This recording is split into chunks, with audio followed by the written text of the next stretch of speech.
Hi, this is Johnny Kilroy. And I'm Megan Wacker, and this is the WHBS TV Friday Morning News. Science Olympiad just got first place in a competition. Let's find out what Science Olympiad is all about. So Science Olympiad is an extracurricular where schools will get teams together to compete against each other in events. Some you can study for and they're like test events, and then some you have to build something to run a task.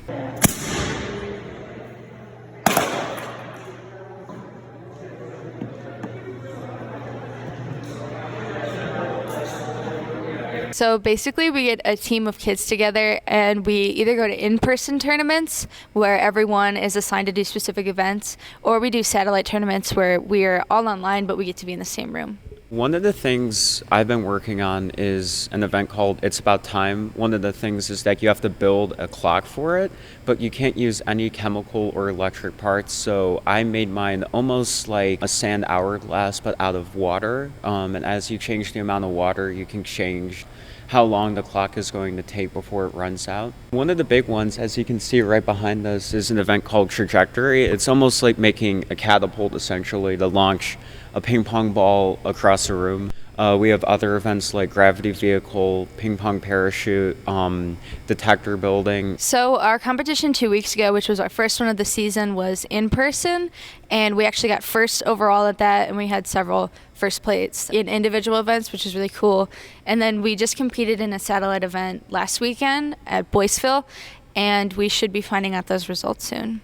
And we're going to one this weekend. It's really fun, and it's a really good group of kids, and you get to learn something, and it's a good event for kids who don't really get awards in sports. It kind of rewards you for studying and dedicating yourself to your events. This week, I had the chance to speak to the swimming and diving team about their season. How is diving scored? Well, basically every dive has like a designated DD, which is degree of difficulty number, associated with it. So like as the dive gets harder, the DD value goes up, and then each dive is scored by 2 judges out of 10. And then you take the score that they gave you, multiply it by the DD, and then you take the average of the scores. What is your favorite type of dive? I like front dive. My favorites are inwards, which are when you face the board and your back is facing the water and you flip forward. What is the most difficult dive? My most difficult dive is a back dive with a half twist. My most difficult is front dive with a half twist. What types of dives are you asked to do on a meet? Well, we do 6 dives. Depending on what week it is, you double up on that dive. So if it's front weeks, you do 2 fronts. If it's back week, you do 2 backs. And then you just do one of everything else. The other types of dives are inwards, reverses, and twisters. What are your favorite events? The 200 medley relay. 200 IM. 100 fly. How do you guys pace yourself for an IM? Hold your underwaters longer so that you don't waste your energy, and you kind of take back on all your 50s so you don't waste your energy, so you can have more to put like in the rest of the race. How did it feel to have a live audience for your first meet this season? Pretty hype about it, not gonna lie. Kind of annoying sometimes. I personally don't like people watching me swim. Are the meets any different with the new conference? We don't really have any competition except for Rocky River though. The Westlake High School cheerleaders will be competing at States tomorrow at Wittenberg University. Performance time is 11 a.m. Good luck, cheerleaders. Come out tonight and support the boys basketball team in their home opener in a matchup of 2 unbeaten teams as the Demons take on the GLC opponent, Fairview. Freshman game begins at 4:30 with the varsity game scheduled to tip at 7:15. Make sure to get your tickets online and be there early and loud to cheer on the team. Welcome back to Movie Talk. I'm Mason Cruzy. And I'm Miss Crow, and today we do something just a little bit different for you guys. Today we are going to be debating between 2 of Christopher Nolan's most revered films, Inception versus Interstellar. So Interstellar is about a group of scientists who go on an exploration to find an inhabitable planet before the people on Earth perish. And Inception is about a man named Dom Cobb, and he has to assemble a crew of people to implant an idea inside someone's mind. Now you guys on the WHBS Instagram said that you preferred Interstellar. I truly like both of these films, but I think Interstellar has the heart that Inception does not. I think the characters are probably the weakest point of Interstellar besides its soundtrack. Inception's characters to me just go above and beyond in terms of persona and personality. I can't feel Inception's characters. In Interstellar, the big takeaway are the characters' relationships with each other. You say that the whole thing with Interstellar is that you can feel the emotion of these characters. Of our main You feel characters. the emotion of two characters. Yes. Two. Yes. With Inception, to me, seeing Mal and Dom in limbo, what could have been, to me is more fulfilling. With Interstellar, hopping around different planets, it just seems kind of boring to me. It's the race. It's the race to find it before humanity dies, because time moves differently. I understand that, but I cannot take Interstellar's plot over Inception's plot. How about Hans Zimmer's soundtrack? For Inception?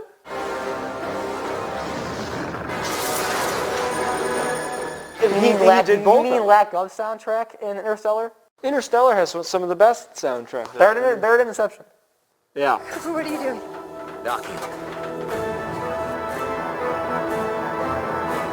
But so much of Interstellar is it's silence. I just can't help but feel like they really didn't try all that much. Something that propels Interstellar above Inception is the cinematography. And it might be the best looking movie to exist. Inception takes the cake when it comes to realism.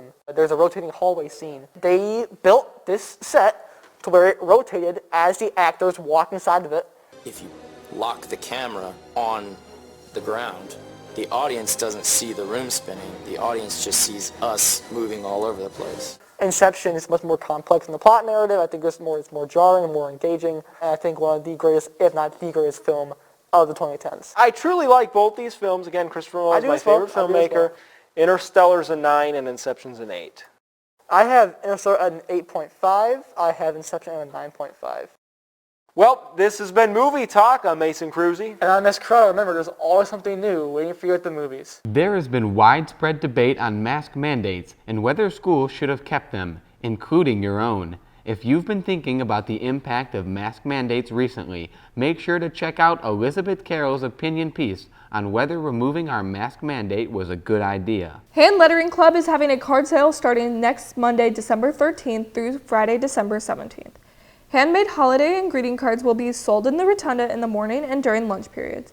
Cards range from $1 to $5 and all proceeds will go to St. Jude's Children's Cancer Research Hospital. Please consider buying a beautiful handmade card and supporting our cause. Next week starts the class 7 Days of Spirit Week competition. The winning class will win $400 towards their prom fund. You will be counted for the competition during second period. Monday is Pajama Day. Tuesday is Turtleneck Tuesday. Wednesday is Flannel Day. Thursday is New Year's Eve.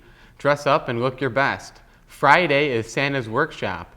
Wear a Santa hat or antlers or dress up as any holiday character. Last week's controversial question was, how is the following word pronounced? Caribbean or Caribbean? The answer, according to you, is Caribbean. That's right, you voted and you said Caribbean, 53 to 47. This week's controversial question is, if you bake 2 lasagnas and you put one on top of the other, are they still 2 lasagnas or are they one big lasagna?